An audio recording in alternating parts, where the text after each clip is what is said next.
The ins and outs of the cabinet reshuffle in what has been Boris Johnson's biggest shake-up yet. Gavin Williamson is out of education, teachers rejoice, and at the Foreign Office Liz Truss is in and Dominic Raab out, but he is made Deputy Prime Minister to ease the pain of demotion.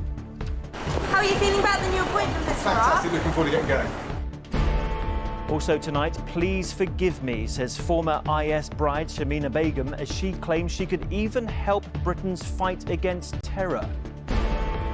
No room for students. The lectures return, but why there are so few places to live for those starting university. And I'm really excited. It's really awesome. back on the boards on Broadway. Its longest ever shutdown is over. We are with the crowds coming back to New York.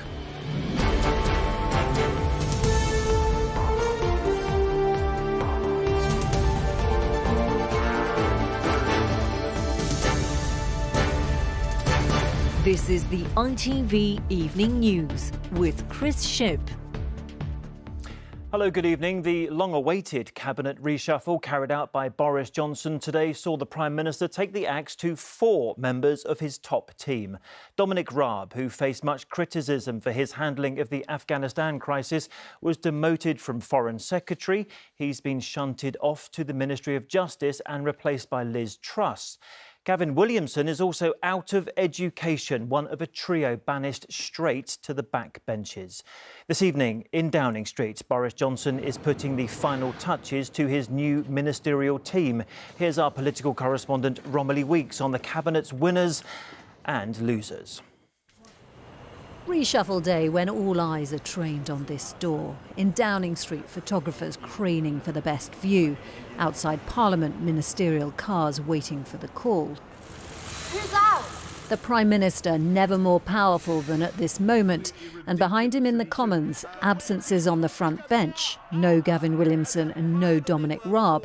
The first hint of who was out and who was on the move. A grim-faced Foreign Secretary headed in to meet the Prime Minister. Foreign Secretary, are you moving jobs? Shortly after, a noticeably cheerful-looking Liz Truss emerged with his old job. So with Liz Truss getting a big promotion to Foreign Secretary, Dominic Raab has been demoted to the Department of Justice, although also Deputy Prime Minister, replacing Robert Buckland, who's been sacked. Gavin Williamson is also out as Education Secretary. Nadeem Zahawi rewarded with his job. Priti Patel, though, stays at the Home Office. Rishi Sunak, too, as Chancellor, and Sajid Javid in Health. But Michael Gove has been given the housing brief, where Robert Jenrick is another to lose out. Peter Cardwell has worked for 4 cabinet ministers. I think it is a bigger reshuffle than a lot of people were expecting, and I think that is something which has shocked a lot of people in Westminster. Certainly the swiftness and brutality of this. Some very big names there. Robert Buckland, who I worked for, Robert Jenrick, of course, as well, and Gavin Williamson. Gavin Williamson, of course, no huge shock, I suppose, but I think this is bigger than a lot of people are expecting. Number 10 have said these moves are about creating a team focused on unity and levelling up across the country. The Prime Minister will also have been worried about doing anything that would create too much disunity on his backbenches. That might have something to do with why Priti Patel is one of the great survivors of this reshuffle. You pleased to be still at the Home Office? And why the role of Deputy Prime Minister has been added to Dominic Raab's new job. Fantastic, looking forward to getting going. Nadine Dorries, one-time I'm a Celebrity contestant, If where the people are is watching reality TV, that's where we should be. has emerged from this jungle with the culture, media and sport brief. This autumn shake-up has moved 12 ministers so far and it's not over yet, but there will already be those tonight licking their wounds and plotting their next move. Romilly Weeks, ITV News.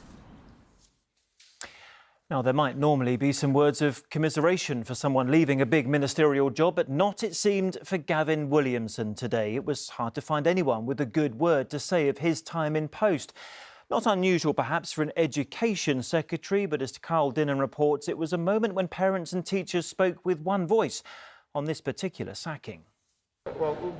Schools opened, then closed within days. Exams replaced by algorithms, algorithms replaced by assessments.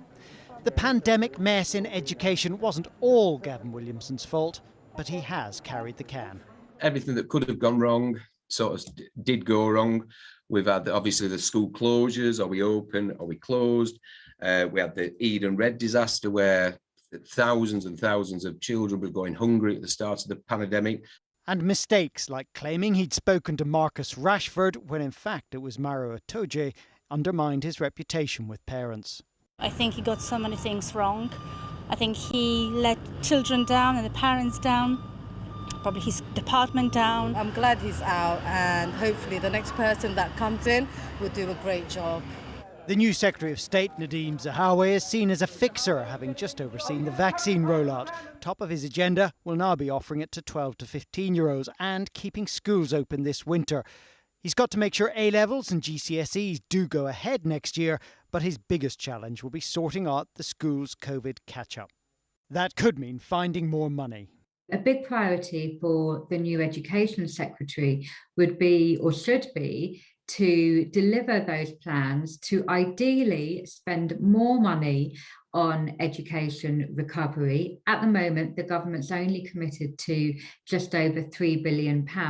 Whether Gavin Williamson's successor is any better at wheedling money out of the Treasury, he's certainly regarded as a safer pair of hands than the Education Secretary, whose sacking has long felt inevitable. Carl Dinnan, ITV News, Westminster. Right then, Robert Peston's in his studio preparing for his show tonight. Robert, then your thoughts. What was the Prime Minister trying to achieve with this reshuffle?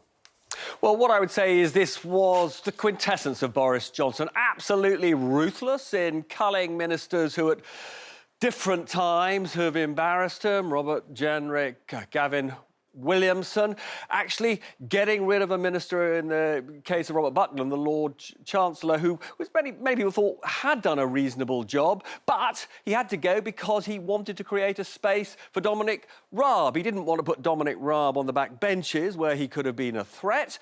So Buckland had to go, Raab goes in there, and equally to keep Raab, who some would say embarrassed him over the way he handled the Afghanistan crisis, he's made Raab Deputy Prime Minister. Now, the other mark of ruthlessness is what is, the Prime Minister's big slogan. He wants to level up, but up to now we haven't a clue really what that means. So he's asked his erstwhile rival, Michael Gove, who almost toppled him, if you remember, a few years ago, to make some reality of levelling up. As I say, pure Boris Johnson, utterly ruthless.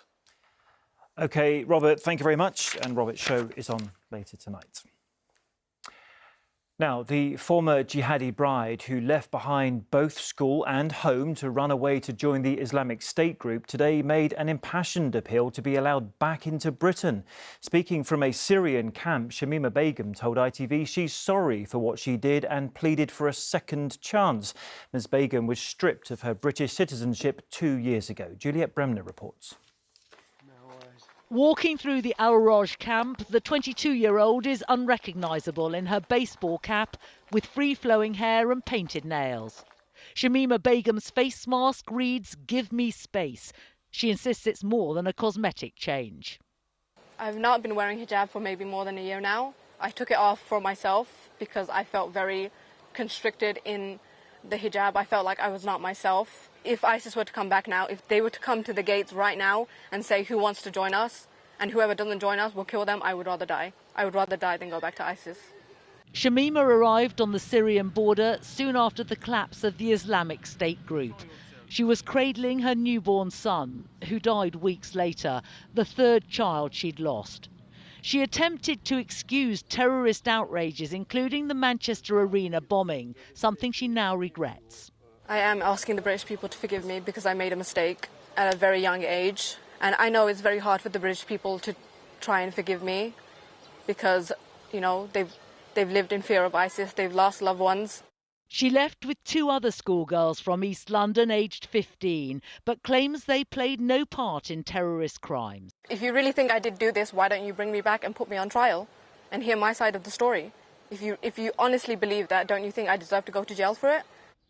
In 2018, ITV News told Shamima she could never return, as the British government had revoked her citizenship. Please find enclosed papers that relate to a decision taken by the Home Secretary. A decision the former Home Secretary stands by.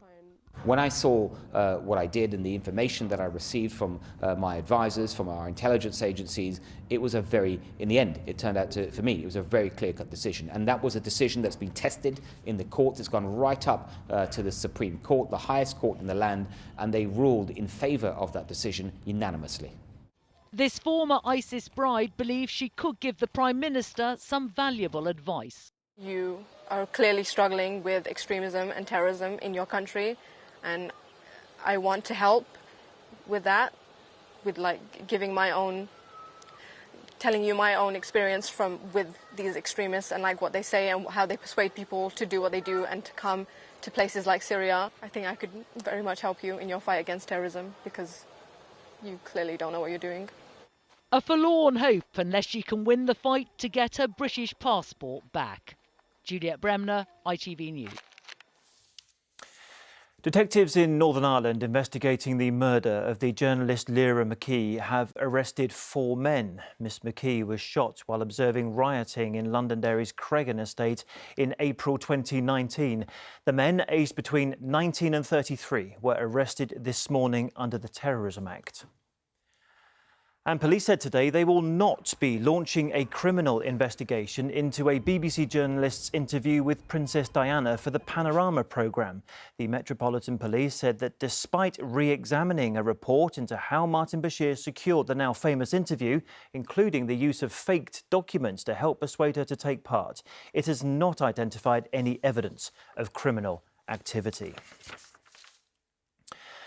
The High Court today cleared the way for Prince Andrew to be served the legal papers in the sexual assault lawsuit being brought against him. He is being sued by Virginia Giuffre, who alleges she was assaulted by the Prince in 3 different countries, claims he vehemently denies. Rebecca Barry is here. Rebecca, bring us up to speed then on what was said in the High Court today. Well, the High Court's decision is a procedural but significant development in the sexual assault case against Prince Andrew. Virginia Giuffre claims that she was forced to have sex with the Duke when she was 17 years old, a minor under US law, and she's brought a civil case against him claiming undisclosed damages.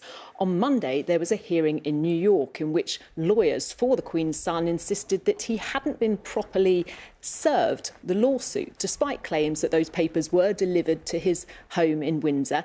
And today, the High Court got involved, the High Court here in the UK, agreeing to intervene to formally notify the Prince of this case. So it is now proceeding. The clock is now ticking. He'll have 21 days to respond once he's served. But you can be sure there will be plenty more legal wrangling in this case. Prince Andrew, as you say, vehemently denies all of the allegations. Rebecca, okay, thank you for the update. Still to come on the ITV Evening News. Even the world wars didn't bring down the curtains for this long, but after the pandemic, Broadway's lights are back on. It was awesome. People were crying, exhilarating. It was just back. It's not back to normal. It's better than normal. Those stories and more after the break.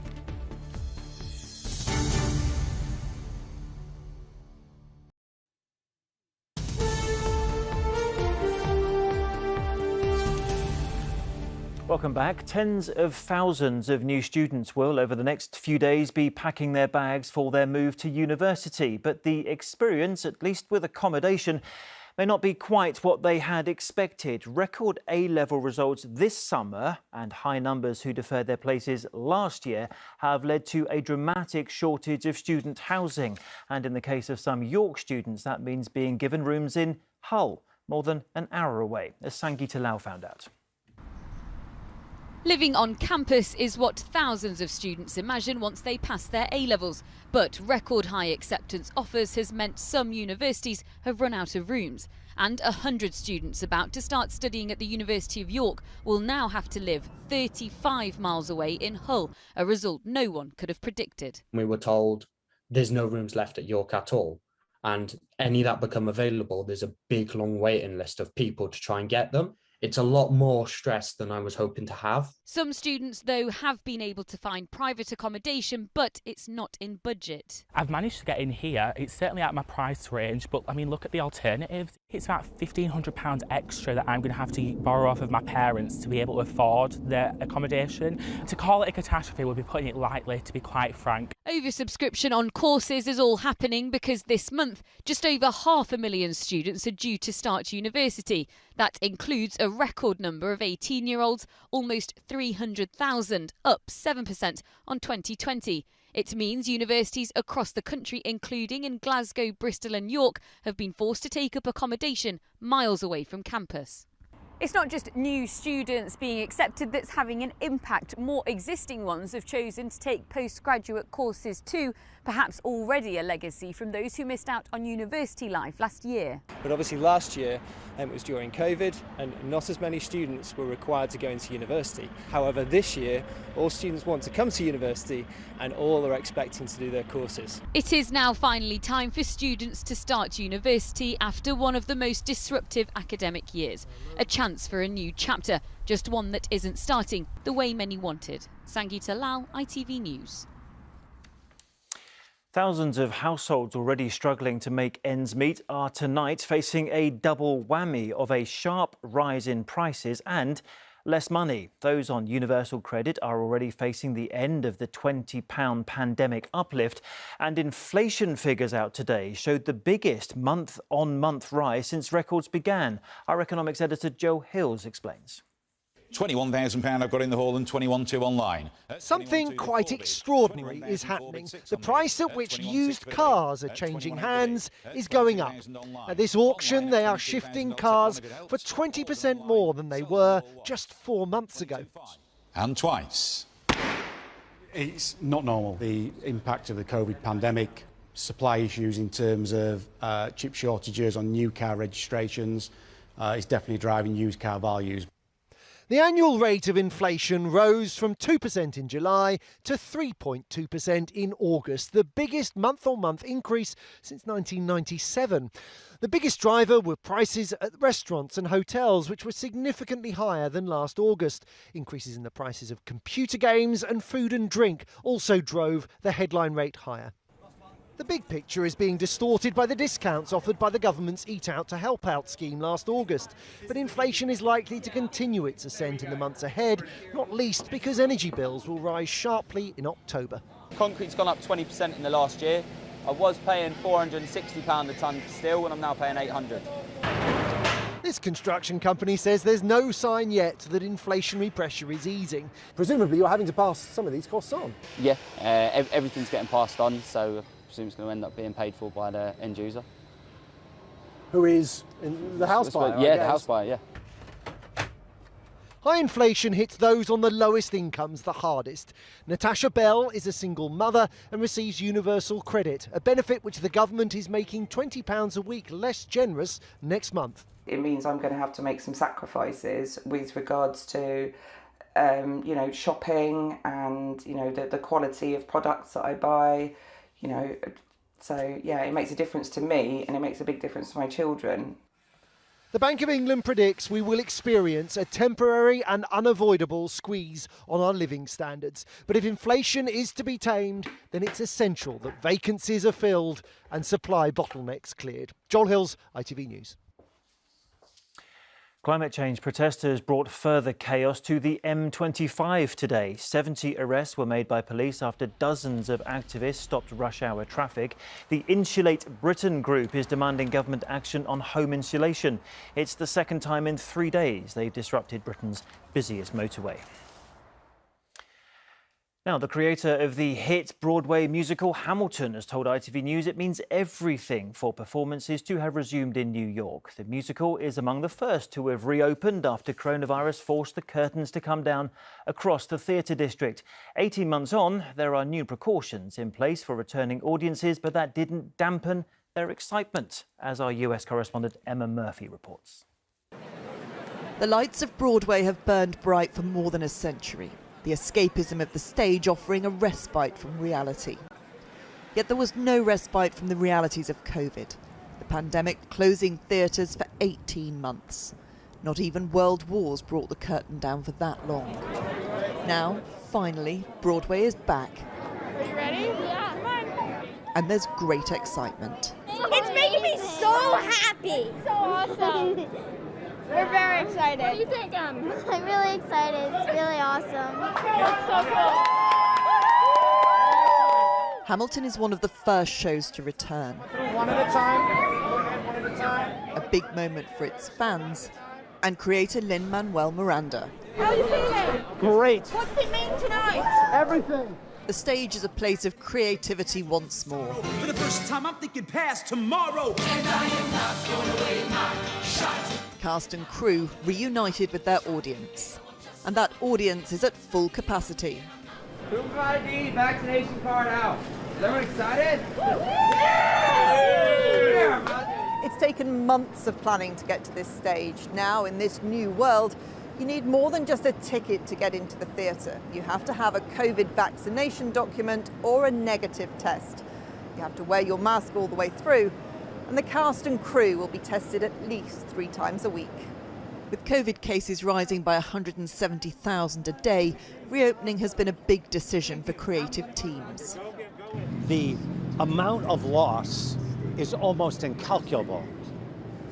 But tonight is the celebration of what we gain when we act safely. So after so long, was it worth the wait? Oh, it was awesome! Awesome. Really good. People were crying, exhilarating. It was just back. It's not back to normal. It's better than normal. So it seems Broadway will once again offer an escape from the realities of life. Emma Murphy, ITV News, New York. Finally, to another star lighting up New York this week, Britain's Emma Raducanu, who won Saturday's US Open final. Perhaps she had her $2.5 million prize money in mind as she toured the city's stock exchange. The 18-year-old achieved an A-level in her economics last month. No wonder then she described Wall Street as one of the places on her bucket list. And the lights will be on in here for Julie, who's here with news at 10 tonight, but from me and the rest of the team, bye-bye.